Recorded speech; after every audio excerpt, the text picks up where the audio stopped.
First off, I love my kids. This is Learning to Dad. I'm the cool dad. That's my thing. With Tyler Ross.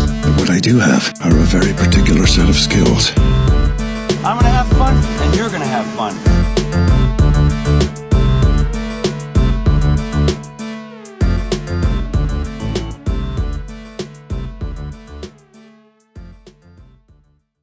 All right, this is Learning to Dad. I am Tyler Ross. My guest today is Matt Carson. Matt is an author, former candidate for the Virginia delegate.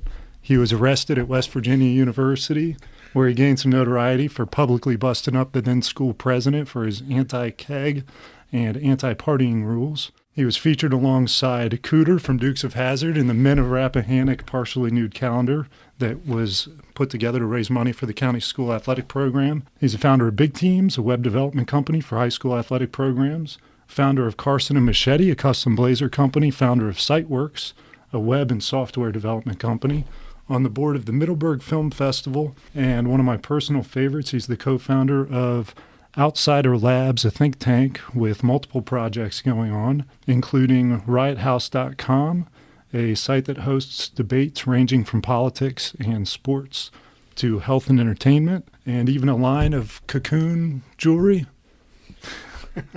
An entrepreneur in the true sense, Matt Carson. You're a pretty interesting fucking guy. Well, thank you very much. That was the best intro I've ever heard. Sounds like I'm doing something. I think you might be doing a thing or two. And I also left out that you're the co-founder of 2 children. Yes. And your husband. I appreciate you having me here in your office in Warrenton.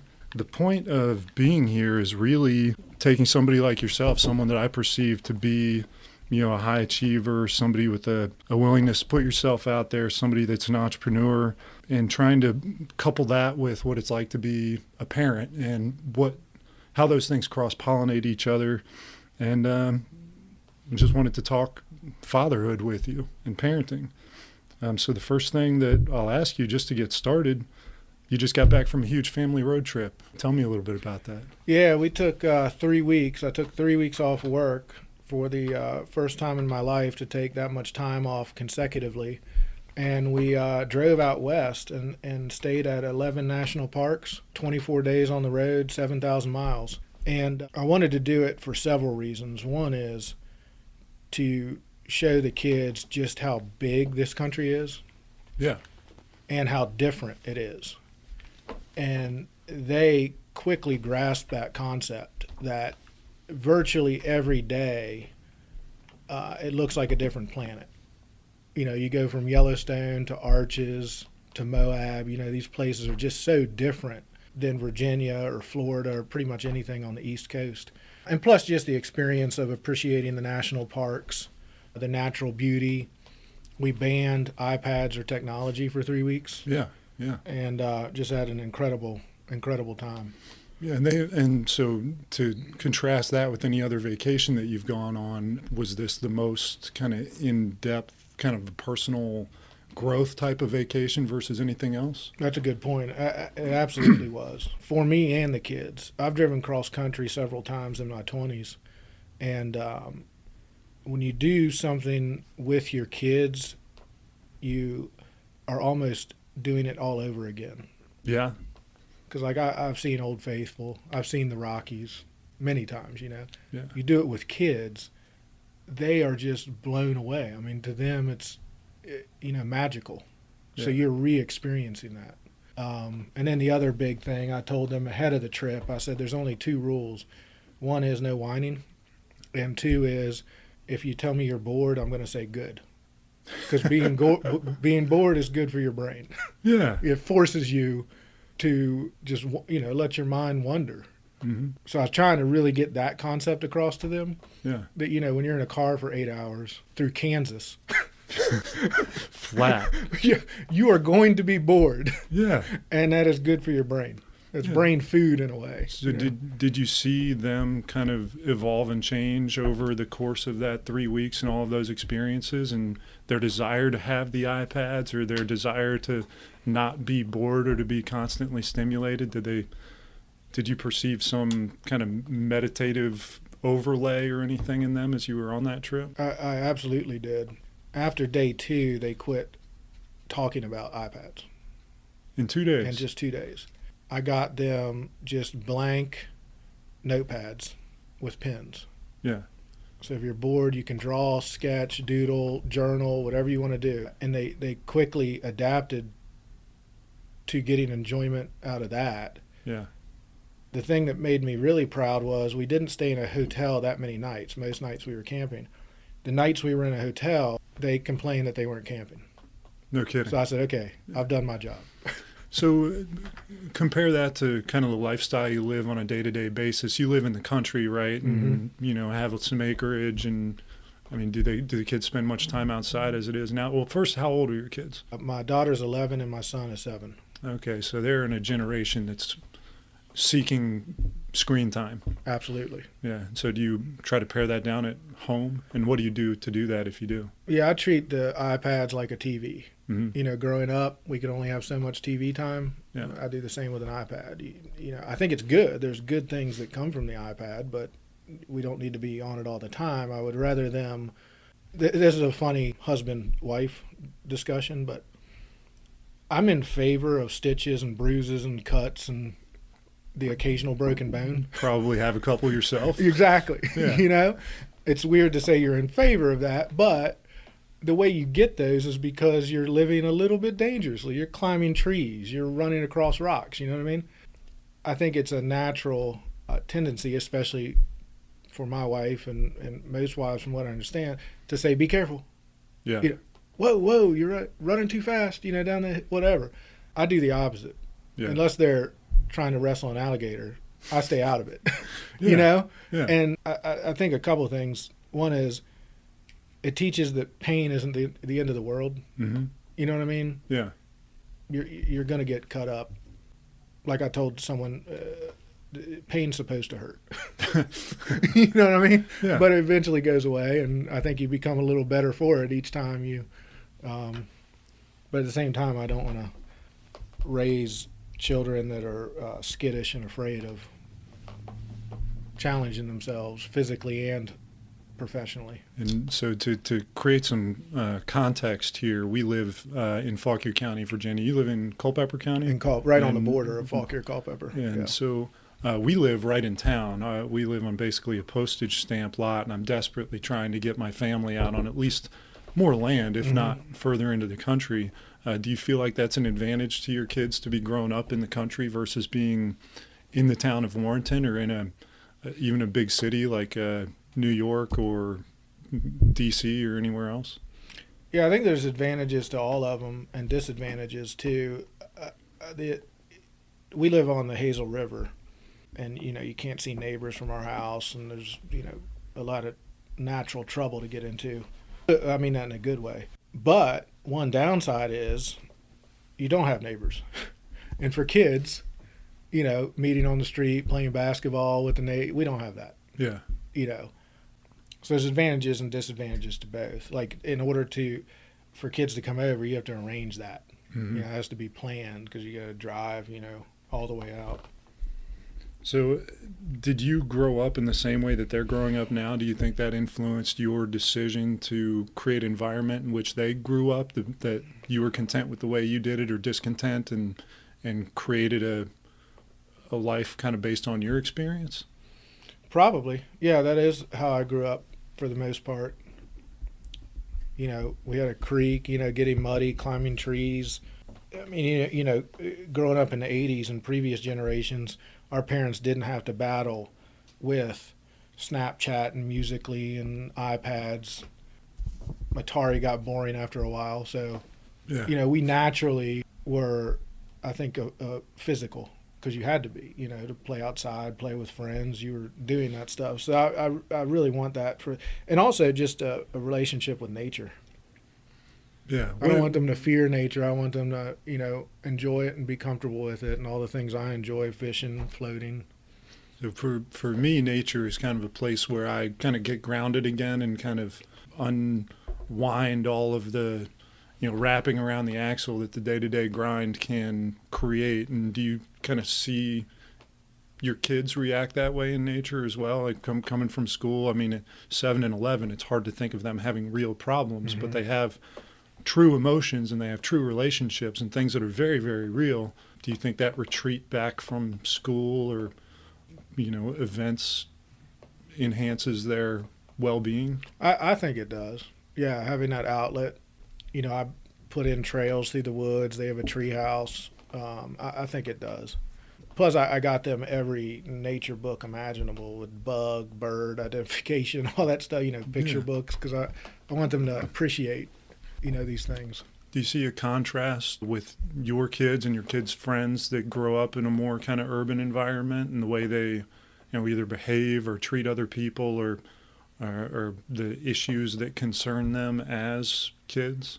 Absolutely. I mean, one example recently is we have I got the kids a hatchet. Yeah. And, I showed them how to use it, and I let them, my one rule was, the obvious one, you don't use it on other people or even pretend. I think I checked that one off the list. But and then number 2 was don't use it on live trees. They know what a dead tree is. Using it on dead trees, go nuts. That's and part they of the go respect for crazy. nature. Yeah, there's parts of the woods I can show you where there's not a branch that's 4 feet and lower that exists. They literally just clear. I couldn't believe how much labor they put into this. Like you can look right through the woods. Well, we had a family come out, and they live in Fairfax, and Clayton, I overheard him yell to the other kid, "Let's go get the hatchet." Well, the mom freaked out. He may have said gun the way she reacted. Yeah. And I just calmly said, I can show them how to use it if you want. They're not going to. No, my God, that was the worst. Well, Clayton's backup to the hatchet is he has a Swiss Army knife. Yeah, of course. That they whittle with, whittle. And then that was just as bad. So I realized, okay, these are, you do start to see the differences. Yeah, absolutely. To speak about the balance between, nature and the city, I'll flip into kind of balance between work and life, because that's part of the goal of the conversation is to, there's no real metric by which a father can measure their effectiveness as they're doing it. I mean, the result is you have a kid that's not an axe murderer. They don't take that hatchet and bury it into somebody else. Like Chris Rock said, if you can keep your daughter off the pole, yeah, exactly. You're a good dad. You're a good dad, but you don't know until the pole's been put there and they say, no, thanks, I don't want to be on the pole. So let's kind of start kind of at the beginning. Where were you when you had your first kid in your professional life? And how did that, balance? We talked about how we had no responsibilities and we could spend our money like it was our money and buy things just for us. And now that has flipped to where we have other mouths to feed and people to take care of and people we care about. But when you had your first kid 11 years ago, where were you in your professional life? And can you talk a little bit about how your perception of what was about to change and what actually changed and, the impact that a kid had on your work-life balance? Yeah, absolutely. So when Emma was born, I had site works, big teams, and a bunch of other experimental projects. And the initial big change was I still work late. I work till 2 a.m. I just always naturally have. That's when I'm most active, is at night. You're a late riser? Yeah. I get up late and stay up late. And what used to happen before kids was we would do that at the office. Mm-hmm. After the phone stopped ringing, we would grab a beer, some bourbon, and stay up late and whiteboard. And when myself and other partners had kids, that ended. Yeah. That was the most abrupt change. That late night, whiteboarding, collaboration, a little tipsy. Yep. The free flow of that ended. Then big teams got funded. The guys who own the DC sports teams invested in big teams, and we moved that office to Tyson's. And I really, because now we've hired more people, we purchased another company, I really wanted those late night, not every night, but some, you got to have those. Well, then it became, all right, let's get a hotel. Yeah. And Tyson's. Got to let the wife know, the kids know, sports, all the logistics that go into that. It becomes more difficult. It becomes a scheduled thing, and that kind of loses the impromptu, So that's a big one. So then you find yourself just brainstorming by yourself. Yeah. At night For when better or everyone's going to bed. You know what I mean? And I wouldn't exactly call that a storm. Yeah, you bouncing ideas off your wife now in the middle of the night. Yeah, Hey, I got exactly, one. I got one. Well, so did you see that change coming, or was it a total shock as a new father? You go from this improvisation to the scheduled collaboration, and Yeah, that was abrupt. Yeah, I didn't see it coming. Yeah, I didn't think of that. Before you have a child, you try to think of everything. The room, the right bed. Yeah. Your wife's doing the research on the right stuff and all that. But yeah, that part I didn't see coming.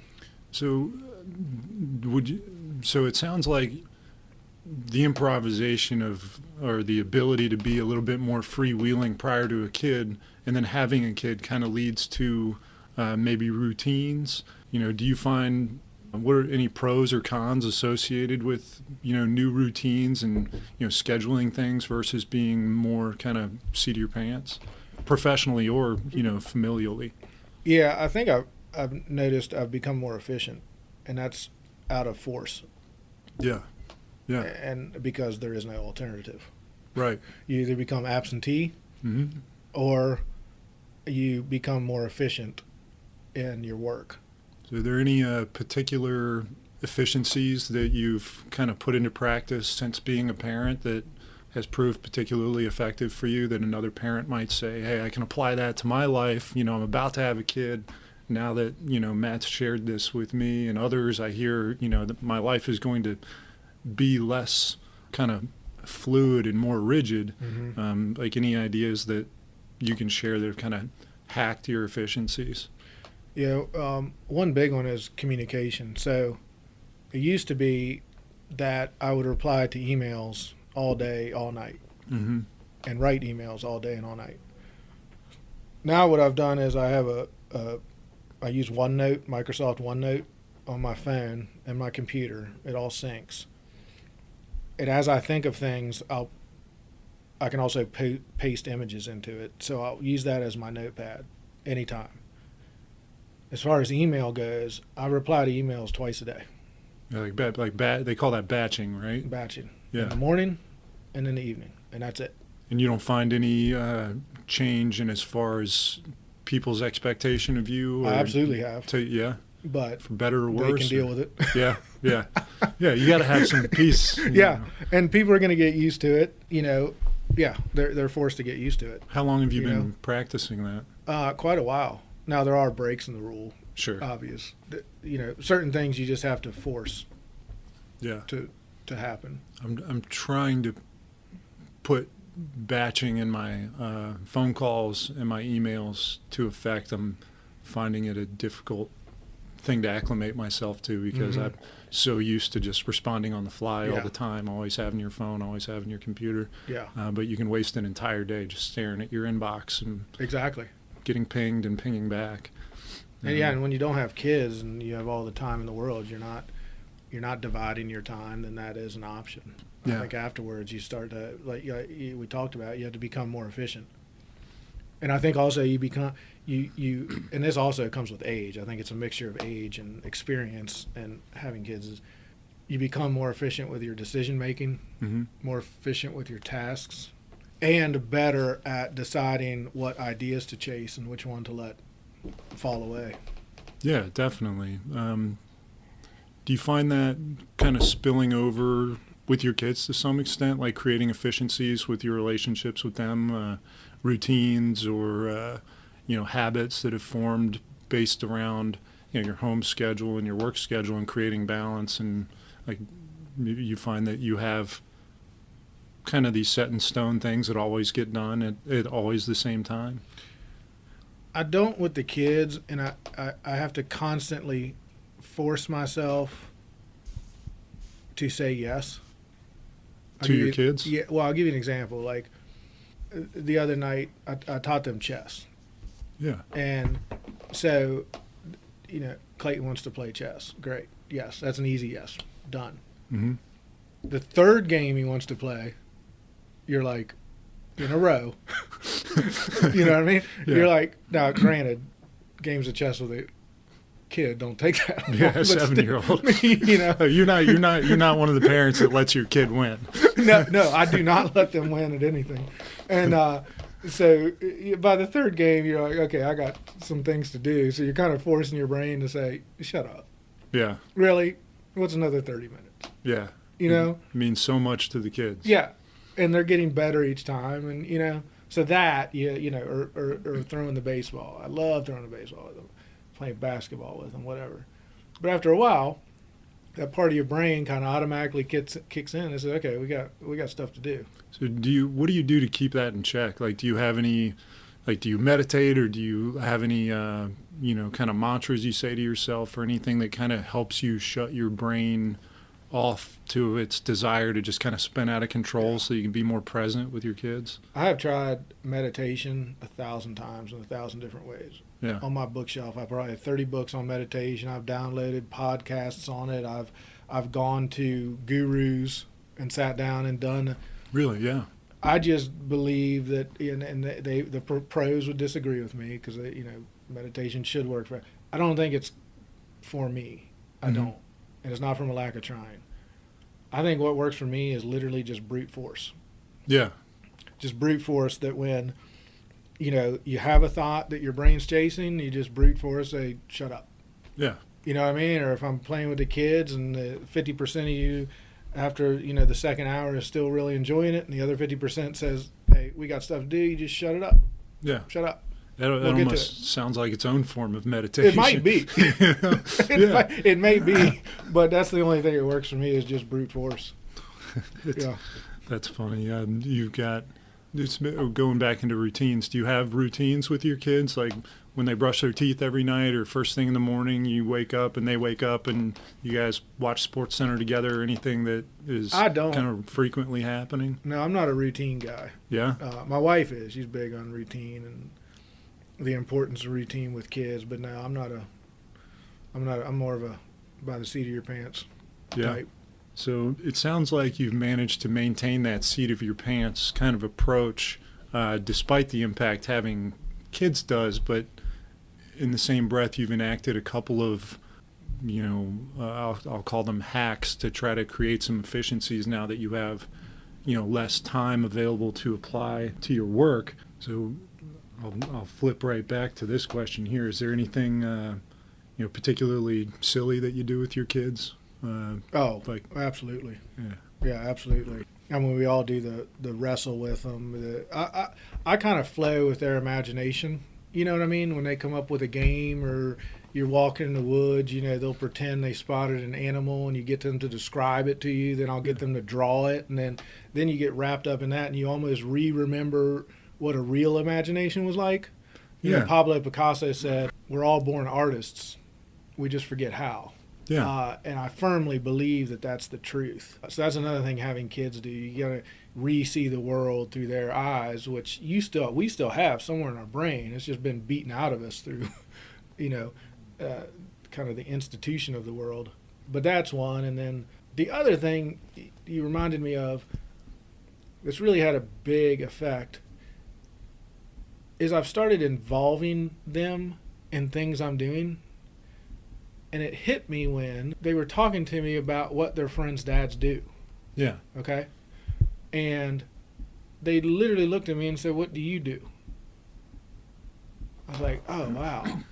Because, they see all these they'll see me in the basement experimenting with fabrics one time, and then next time, I'll be packing a bag of human food. Yeah, exactly. Yeah. Like there's no rhyme or reason to it. And I know in their heads they're probably at some point going to say, how does this possibly make money? Well, you wonder where their imagination comes from. Yeah. You're creative and you're coming up with different things, and they're two different things, creativity and imagination maybe, but one kind of falling inside the box of what humanity might accept, and the other being what hasn't been beaten out of our children through the socialization into our kind of, mediocre humanity.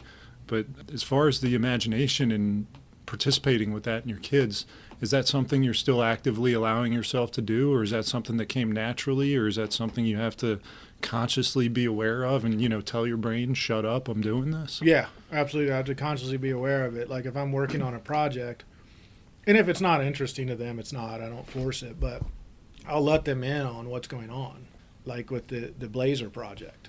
And then they start asking questions. Where'd you get the fabric? And I walk them through that. Yeah. And in one hand, you start to realize it takes some of the mystery out of the world to them. And at the same time, it kind of reteaches you. Like, when you try to give a child a lesson, like, don't be an asshole. Yeah, yeah. Part of you is reminding yourself, don't be an asshole. I find that to be 100% true. You know what I mean? So it's like when they have a question about something, how's that made? How does that work? You're almost reminding yourself. And a lot of times you have to go back and do research. I have no problem telling them I don't know. Yeah. That's one of the great things about the internet our parents didn't have was I can go look up, how is plastic made? Yeah. Where does plastic come from? Well, damn, I should have asked that question 100 times over the past 40 years. I never did. Yeah, Let's you look didn't it up. have YouTube to look it up. I didn't. Yeah. Yeah. What that's an opportunity to talk about your upbringing. Like were you that creative, imaginary, kid growing up? Absolutely. One example is our parents took us to California, and we, did the redwood forest and all that. Well, they went to a winery, and I remember falling in love with this winery because they took us on a tour, and I was 12 years old, and they're showing you how wine is made. Yeah. Like, wow, this is really cool. So I went home and saved my money and told my mom I want to go buy a winemaking kit, these things for home. I'm 12 years old. Yeah. She drove me to the store in Fairfax, and with my money, I bought this kit, bought the juice, and I made wine in the basement, and I made my own labels for it. And then they had people over, and they tried the wine. Now, she later admitted it was god-awful. Sure. But at the time, they're like, wow, this is, Your whatever. parents rolled with it and were Yeah, they rolled supportive with of it. And I think back on that example and others all the time that it's an easy reaction as a parent yeah. to say no. It's almost like the first thing, like when a kid has to do no. But if I stop, which is, again, this is brute force, Mm-hmm. and then just say, why not? Yeah. Why not? What do you think it is that you could share about your ability to do that, to be mindful enough to, however you do it, to shut it down? Because like you said, you've read tons of books and watched videos and even seen gurus, and you've decided that the way that's best for you is just brute force. That had to be an experience to get to that point, to actually be conscious enough to know that it is brute force that works for me. And can you elaborate on that a little bit? Is there anything that you could suggest that a parent do that's struggling with, shutting off their monkey mind so that they can be more present with their kids? Yeah, I live by the mantra of, in terms of professional, in terms of business, of why not? Let's try it. Yeah. So try to apply that to my personal life, which is just taking a beat before you say something. Mm-hmm. That takes discipline. Yeah, in your relationship, particularly with your kids and your wife and friends. Because you start to realize at some point that everything, you talk about routine, that your life becomes a routine. Mm-hmm. Get up, take a shower, get your coffee, go to work, come home, do X, whatever, have dinner, watch TV, go to bed. Yeah. Do it all over again. Mm-hmm. So to break that up with whatever it is, I heard a talk one time where a guy said he devoted, his first project was to read a book a month. Yeah. Okay. Then the second year, he wanted to learn a new skill a year. So he continued to read a book a month, but he added on a new skill a year. So his first one was harmonica or whatever. And I came away from that like, wow, that's so simple, but what a difference it makes. Yeah. So I've always been a reader, but there was no, I don't want to say you have to put discipline behind it and make a schedule and a calendar. It's just try. Mm-hmm. You know what I mean? This isn't exactly answering your question. but it's becoming more conscious of what you do day by day, week by week. Yeah. And I think as a parent, having kids, that you run across a baby picture every now and then. You're like, damn. And what does every grandparent tell you? Life goes by fast. You're going to turn around one day, and they're going to be adults, and you're going to be an old man. Yeah. You hear that over and over. I don't think it starts to sink in for a while. You almost have to say it to yourself to say, you know, it's one question, what do I want to get out of life? But it's another question to say, what do I need to do to shake things up? Yeah. Because otherwise, this routine I'm going to keep doing, I'm going to turn around, I'm 65 years old, 75 years old, you know? Yeah.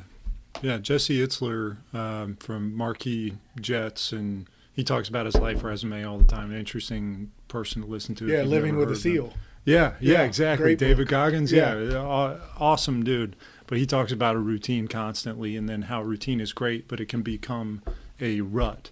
Yeah. And so you have to bust up that routine every now and again so that you feel like you can slow time down, because having a 3-year-old and a 4-year-old, I feel like every time I blink, I'm time traveling to seeing my kid that much older than I did when I blinked last time. And it's a wild experience to watch, and I'm trying to come up with ways to slow it down. That's part of what's motivated me to, have a conversation like this. So to continue on, how would you say your parenting style might be different than maybe your wife's? How do they compare and contrast, where you're slowing everything down and saying yes to everything, and go hurt yourself, go bruise yourself, learn from experience and these things, and how do they complement each other, and how are they kind of at odds? Yeah, other than the example, the natural, want to say slow down, hold on, don't do that, you'll hurt yourself. We're pretty similar in the on the other side. Like the last minute, hey, it's Friday, let's go camping. Yeah. Type. The other side, we're pretty similar, thankfully, that, the why not attitude. Driving cross country for 3 weeks kind of solidified that. Did you kind of grow that together, or were you kind of already that way, and that's what drew you to this life in the first place? Yeah, I think you're right. I think we're both a little bit wild. Yeah. so it works out in that respect. Yeah, so being a little wild, do you see you or your kids' moms in your kids? Like, what kind of qualities do you see that you have, that your kids have, that you like, or feel like you got to kind of work out of them because they didn't treat you right, or they did treat you right? Yeah, no, absolutely. And on one hand, it scares the hell out of you. I took them down to an alligator facility in Florida, and they're literally 12, 14-foot alligators that they're feeding chickens to. Yeah, down there. And Clayton immediately asked, how do I get down there? Right? Right. And I said, no. We stand here behind this fence and watch it. He got mad. I mean, really mad at me. Yeah. And it occurred to me that this whole time I'm talking up this, all day. We're going to go see these alligators. He's like, sweet. Let's go. You know what I mean? So there's part of him where you see yourself like, oh, shit. Yeah. We're in for a world of adventure with this one. So your perspective of yourself so far has kind of been, you're an enabler, say yes, let's do this, let's work on it together. Do you think if you asked your kids the same question that they would say, oh man, Dad is all about doing whatever we want to do because we want to experiment and go do it and try it? Or would they say he's a total buzzkill? That's a great question. I'm going to try that. That's a great question. I think it depends on the day. You know how kids are, right? Yeah. Oh, no, he doesn't let us do anything. And then another day it'd be like, no, it's awesome.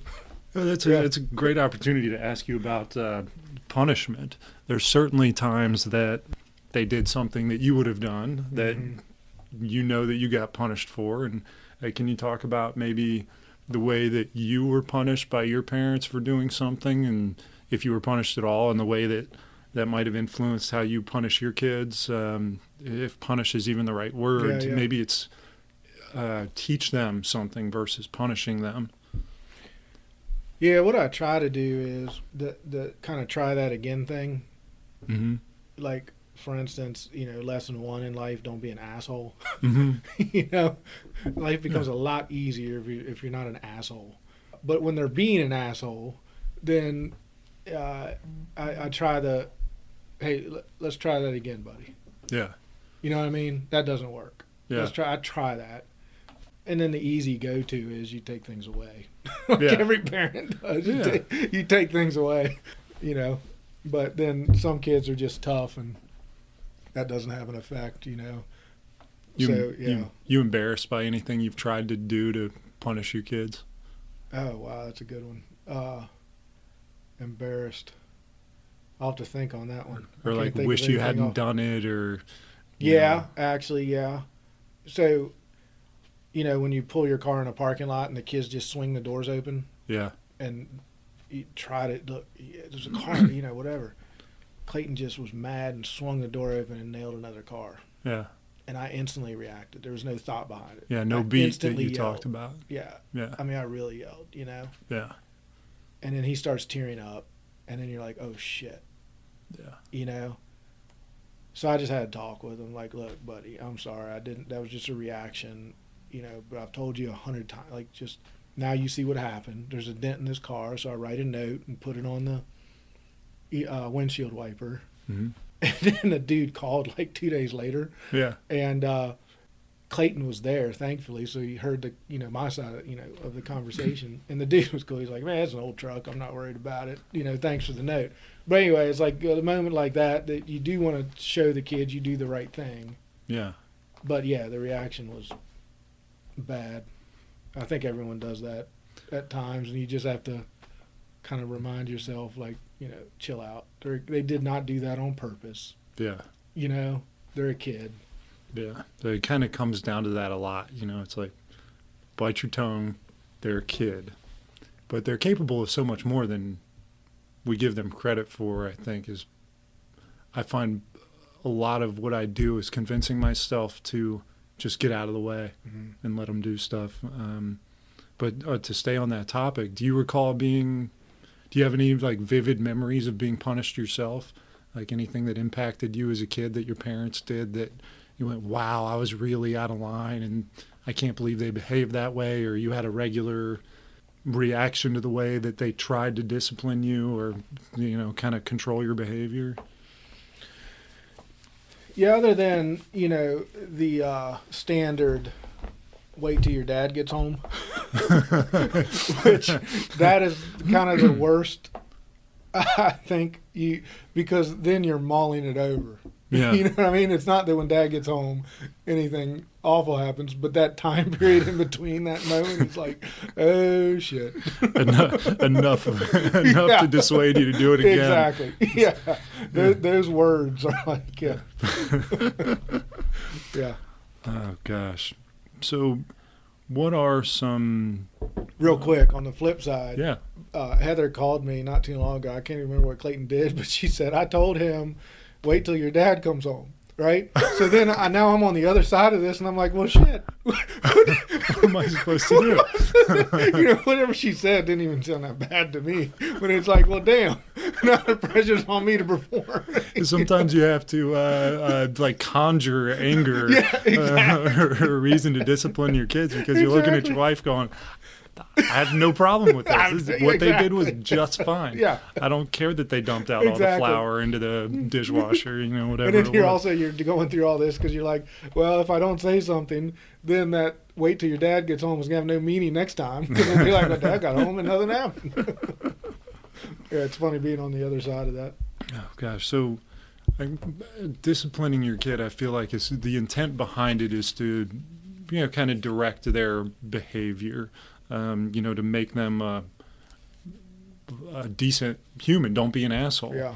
So, like, what do you feel like is your role as a dad to shape that? Like, how do you shape that? And, what do you do as a father to help prepare your kids for life so that they're not shocked by it when they enter the world economy or the job market or relationships with somebody that they love or fall out of love with, or friends that, their friendships go sideways. Like how do you teach your kids to, kind of, how do you prepare your kids for life? Yeah, that's a great one. What's your approach? I think one that will constantly wrestle with and fine tune for probably the rest of our lives. You know what I mean? Yeah. As those questions evolve and they get older, this is cliche, but the one is by example. Mm-hmm. And I think that's another great thing having kids does to you, is you realize that there's another little human watching how you not only treat the world but move around it, and treat other people, which has a very positive effect on you in a lot of ways. Just from overreacting in traffic. Yeah. You kind of stop doing that. Yeah. You know what I mean? Because there's little people in the back seat watching how you interact with the world. Absolutely. You kind of take a beat on things, and that's what I try to teach them, is just take a breath and think about how you want to react. Or then the other thing is, I've gotten in the habit of, every now and then we'll have a movie night, and I'll bring out an old movie, E.T., Goonies, Field of Dreams. And it occurred to me that a lot of the movies we grew up with were really incredible now that you're rewatching them with the kids, in the ways that, the kids are super independent in these movies. Right. You think about E.T. Yeah. The kids are literally saving the alien against the government and their own parents. Right. Yeah. You know what I mean? Yeah. Goonies, they discover, they're taking on other adults. You know what I mean? Not that that's the message so much, but that kids have power. Yeah. You have your own mind, your own abilities. You know what I mean? You start to realize that a lot of those 80 movies were pretty awesome. You think there's a generational shift that's happening or has already happened, that kids of a generation, younger than you are going to have a challenge on account of outside influences, with movies like that? You've got, enabling factors that kind of propel your kids towards the direction you're trying to create anyway. So whereas now maybe the movies are different and the perception of what a kid and parent relationship is like is more coddling. Yes. You want to comment on that? Yeah, that's another one I have to self-check myself on all the time. So my daughter's entering middle school, and the bullying and all this starts, and you talk to other parents, and I hear other parents say, the bullying thing, you instantly want to go talk to the other parents. Yeah. You know what I mean? And I don't. I take a step back from that and say, man, bullying was something we dealt with. It's awful, whatever. You never want your kids to be a bully. You do everything in your power to make that. But they're going to deal with bullies in life. Mm-hmm. Elementary school, all through school, college, life, business, whatever, right? So instead of taking on the bully, I try to take on, here's how you act. Here's how you know what I mean? Yeah. Instead of, I'm going to try to make the world as soft and peaceful as I can for you, which again, you look at a lot of modern movies for kids, that's how they are. You know what I mean? Then you look at 80s movies and it's like, nah, world's pretty freaking rough, but we're going to deal with it. You know what I mean? Your mom's babysitter's dead. My babysitter's dead, exactly. Yeah. Yeah. Oh shit, there's an alien we're trying to save and the federal government's trying to, ram our house down to yeah, it's that. I take a different approach. I try to. So what, do you recall being bullied at all, or even bullying yourself, bullying other kids? Yeah, thankfully, I can honestly say I never bullied. Big believer on just treating everyone with kindness, and I try to do that with my kids as much as I can. You have no idea what someone else is going through, but I clearly remember being bullied. I rode a bus to school that was mainly, because of where I lived, outside of town, there was mainly high schoolers. Yeah. And, so I clearly remember being bullied. And how'd you manage that? I do remember being younger and dreading the ride to school. Yeah. Especially, 1 year. And I think I kind of developed a sense of humor Okay. about it. Like there's different mechanisms. I guess you either retreat, go inside yourself, whatever. So I would kind of do outrageous things and, get people laughing. And over the year, that kind of softened things up a bit. And yeah, as a parent, you hope your kid never goes through that. But at the same time, I don't know if you were bullied or not, or remember Sure. a Yeah. time being I remember bullied. being bullied. Yeah. Yeah, you did come up with defenses against it, or it sucks. Yeah. There's no two ways about it. But then there's parts of life that suck. I So- don't want to minimize bullying in any way, but Yeah. For us, the experience that we can relate on is that when we were bullied. I recall being bullied on the bus. I recall being bullied in the changing room, elementary and middle school. But we never got bullied via email or via Facebook or via social media. Do you have any experience with that, or have your kids confided in you that there are things that people say to them online that don't resonate with them in a positive way? Things that are even things that could be classified as bullying, and if so, or even if not, how would you manage that if you can put yourself in a space that you could imagine that that's happening? yeah, I have come across that with my daughter. Yeah. And with social media.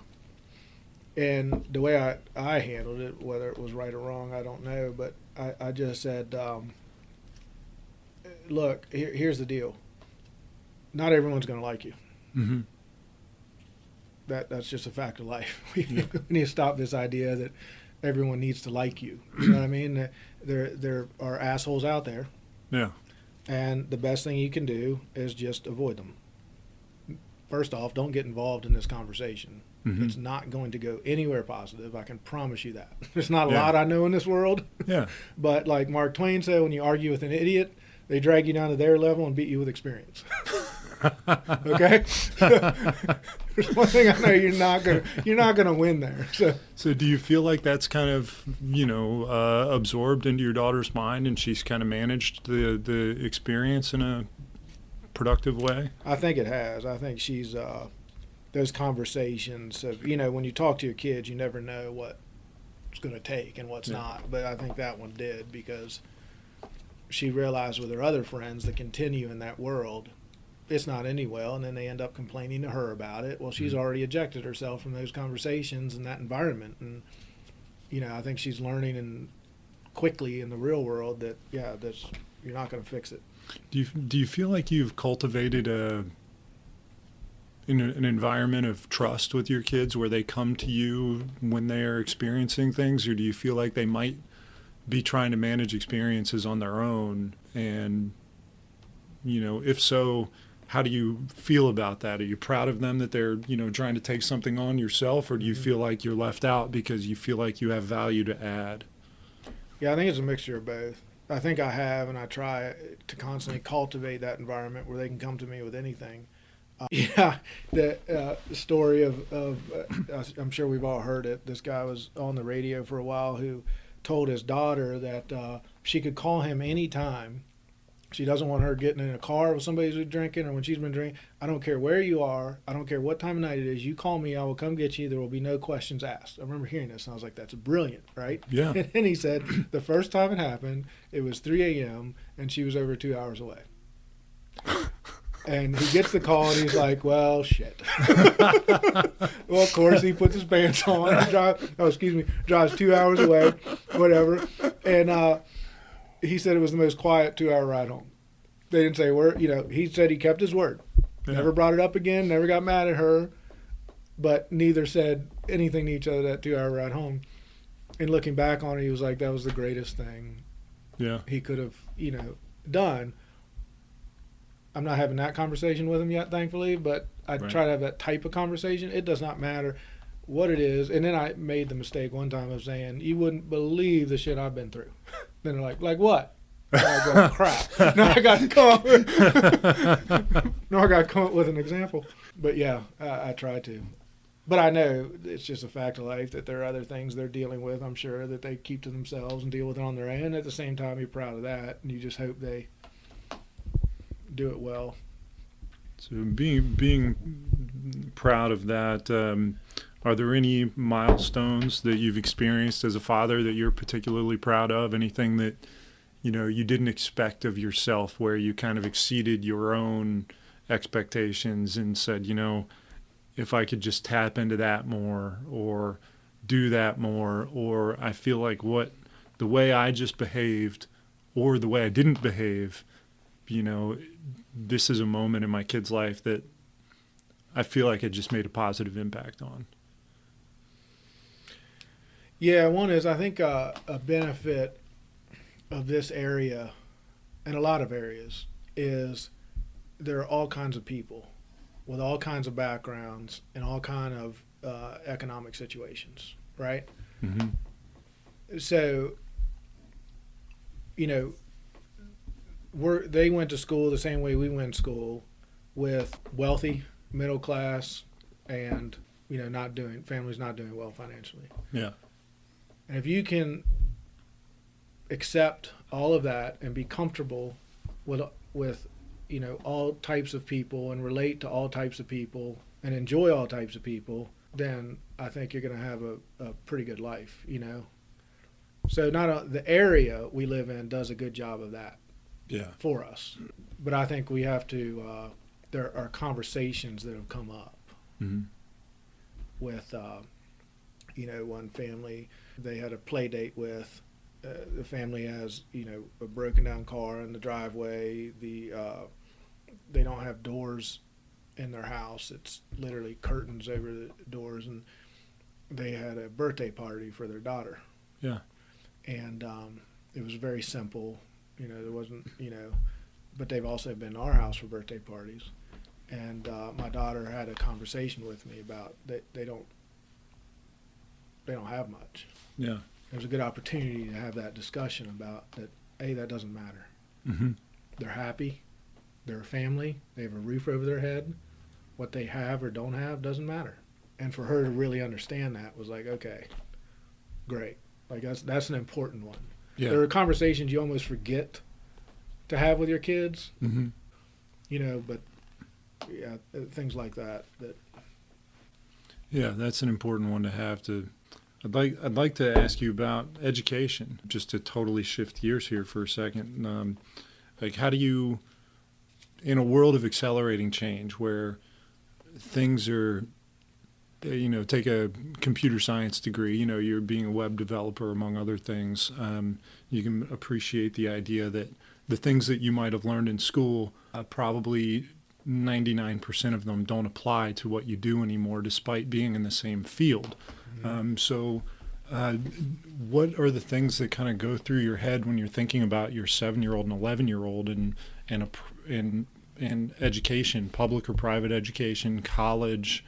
Like, how do you put your kids in a position to succeed in what's arguably a system that isn't keeping up with change? So I want them to always be curious.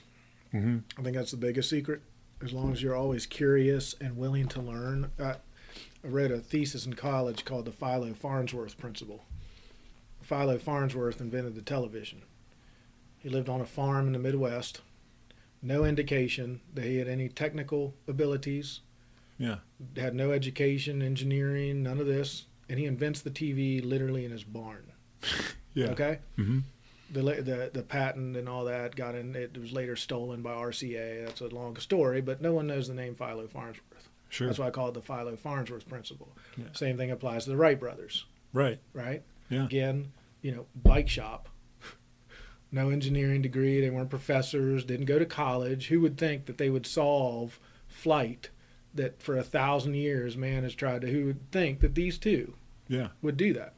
Dayton, Iowa, of all places. Dayton, Ohio. Right. Yeah. Right. But anyway, the whole idea is if you look at the people that do extraordinary things, at the end of the day, it didn't have a lot to do with where they went to school, Mm-hmm. where they were raised. The Philo Farnsworth principle is that most of them, believe it or not, did not come from cities or high-level educations. Right. It came from three things, in my mind: motivation, grit, and a curious nature. Yeah. If you can put those three things together, it's going to be awesome. You know? So do you feel like as a parent you can help cultivate those things, help create a fertile environment that enhances those aspects? Maybe your idea of saying yes to as much as you can and shutting it off and being present is part of that? Yeah, I mean, I really try to, but, you know, motivation comes from within. And grit and curiosity. I really try my best to do that by saying I don't know if they have questions, doing the research together so that they see, you know, how that part comes, like we talked about earlier, involving them in what I'm doing, you know, the different projects. I brought my 3D printer home so they can see how I develop a certain thing from beginning to end, and then showed them how to just kind of show them, to kind of open the doors to the world a little bit. Yeah. You know, so it's not a big mystery, because it's easy to just say things are a mystery. Like the other day, I took apart a microwave with them because I was sitting there and using the microwave, and I was like, damn, I don't know how this thing operates, you know. Yeah. So I looked online, bought a used microwave, you know, and brought it home and took it apart with them, and then each time we would look at the bin. So I try, you know, to do these things, but you don't know. You don't know if, you know, it'll. And then the grit thing, the biggest one is to not be afraid of failure. Yeah. In a weird way, almost embrace it. Oh, yeah, absolutely. You know what I mean? People talk about if you're going to fail, fail fast. Yeah. You know, everybody knows about Thomas Edison, you know, and I didn't fail 10,000 times. I just had 10,000 ways that you don't make a light bulb. Exactly. So do you think that that's something that's innate, or do you think that you can kind of socialize your kids into being gritty and curious? I don't know. That's a great question. I don't know.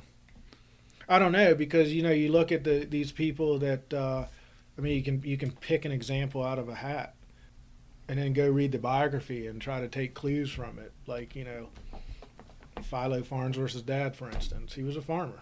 Yeah. There was no indication there. You know, Steve Jobs' dad, Bill Gates' dad was a dentist. You know, you don't really know what, how much. I guess you just try your best to show them that there's nothing wrong with being embarrassed. So to kind of to tie it back into education, I think about a story that told, to create some context. You look at the public education system. It's big brick buildings with bells that is so reminiscent of like the industrial time. It's a factory that is built on, you know, Henry Ford's principle, and it's crank everything out of this same hole. Whereas one kid, the story goes, constantly was getting out of their seat and twirling around the room, and the teacher, you know, basically diagnosed the kid as not being, you know, teachable, and that they needed to seek special treatment. Well, that child's song was dance, and they ultimately ended up becoming this incredible high-level dancer, but the environment that they were in was not supportive of that they were trying to, you know, I fear using the term, but they, you know, suppressing this kid's creativity by trying to fit them all through the same hole. Yeah. So do you find that in educating your children that there are pluses and minuses in the systems that you've put them in, and do you feel that the parent's role is to kind of unwind some of it but encourage others, or is it to, you know, find an environment that's most supportive, you know, to allow a kid to follow their bliss? And, you know, is it to identify the bliss, or is it to listen to your kid? Like how are you educating your kids, and what are you doing to kind of monitor their experience? Yeah, that's a great question and a great way to put it. Caveat real quick, Bill Gates' dad might have been a lawyer, but I don't remember exactly, but whatever. Yeah. And, we can Google fact checking. Like, I wonder that all the time. So the way I look at it is, for me, one of the great things school did was socialization. Mm-hmm. You're around all kinds of different people, The second thing is the foundation, right? The foundation for learning, because you're going to learn all kind of different things throughout school. You get a foundation on a lot, reading, writing, the math and all that. And then the other things kind of spark things, right? Like the art classes.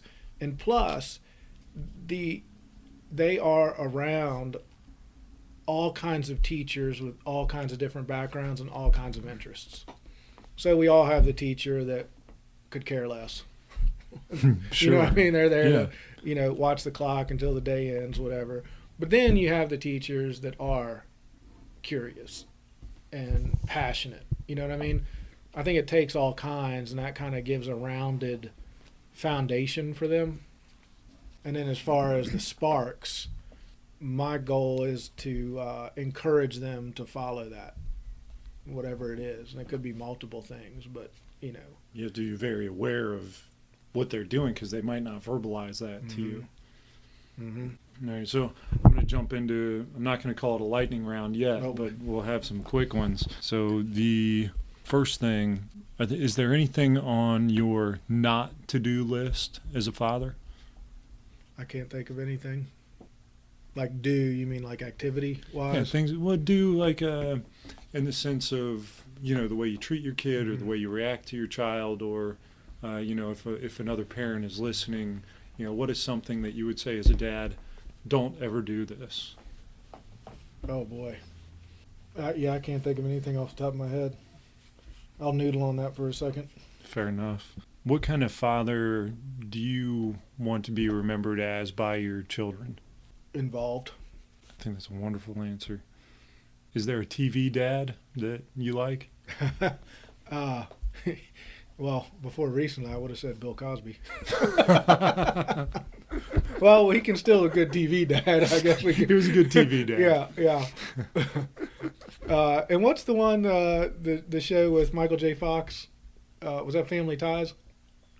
Yes. Yeah. I think so. I always liked him because... We're just barely a just I just on the missed edge you on that one. Yeah, just barely. I always liked him because, he's got kids that are very different. Yeah. And he kind of lets them be them. Mm-hmm. And, anyway. Are your kids totally different? Yeah, I'm starting to see, absolutely. You see it? Yeah. Has one like you and one like your wife? They both have pieces of us Yeah. that you see come out. Mm-hmm. But, yeah, Clayton's like me, which is, Like how? act first, shoot first, ask questions later type thing. And you start to realize that that's good in a lot of ways, but in some ways we got to work on that. All right, so as a father, what's a gift that you would give to a new dad? A physical gift? Yeah, or, a lesson or a piece of advice or even a physical gift that a new dad might find some value in because they are totally green and are about to have that impact. Other than a bottle of Woodford Reserve.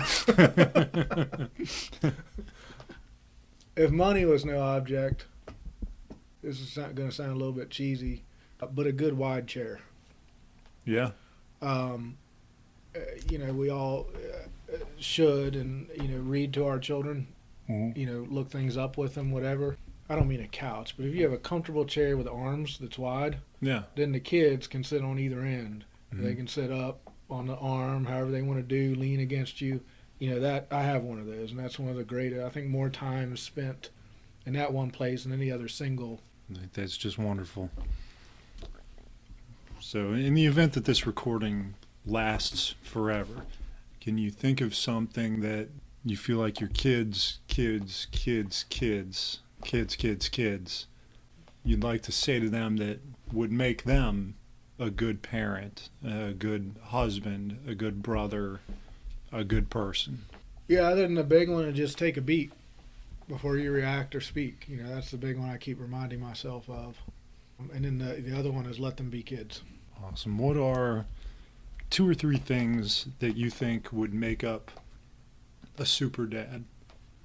A super dad would be, the obvious, the big one to me is, again, let them be kids. And let yourself be reminded of what it was like to be a kid. What's an attribute of yours as a father that you're particularly proud of? The fostering creativity. How do you expect your role as a father of a 7-year-old and 11-year-old to evolve over the time where, they basically aren't relying on you anymore? Yeah, my dad keeps reminding me I'm going to get dumber and dumber. It's all relative. You know what I mean? So, we all know that when you're a teenager, our parents know nothing. You know what I mean? Right. Like, all they're doing in life is holding you back. If they would just get out of the way and let you at the world, things would be fine. Yeah.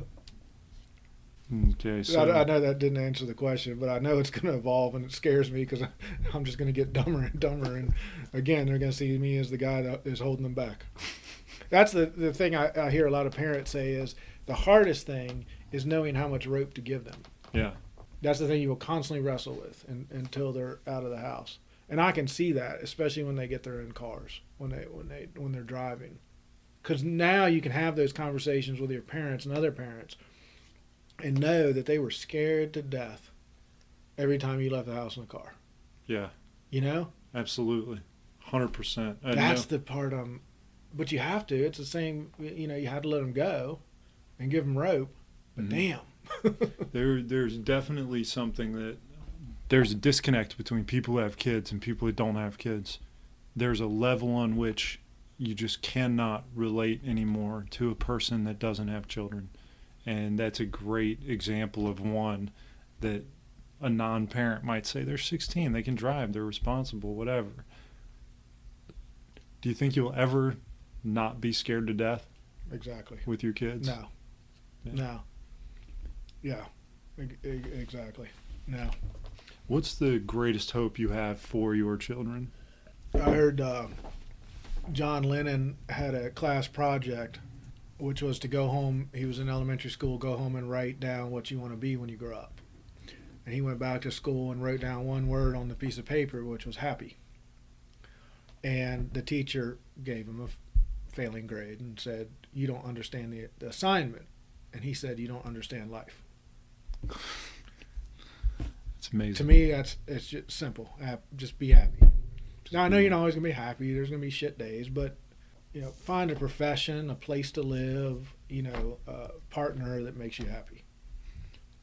So if you were to break down your life as a book into, let's say, 3 chapters, the first being before kids, the second being, having kids and the experience of raising them, and the third being them flying the nest, can you think of what those chapters might be called? Chapter 1 be the shitstorm.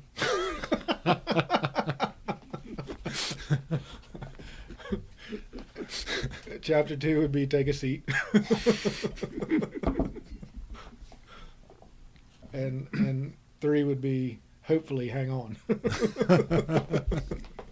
Okay, and I'll end this with a question that Tim Ferriss likes to ask at in his podcast, which is, what message would you put on a billboard? And I mean that in the sense of what message would you give other dads, expecting dads of young people, dads of kids younger than yours, a message that, anything, for whatever reason, what do you feel like they should drive by, look at the sign, and read? I would go back to let them be kids. Let them be kids. Yeah. Awesome. Well, I'll call that a wrap. I appreciate your time and Awesome questions. And I hope that other dads out there get something out of this. So thanks a lot, man. Thank you very much.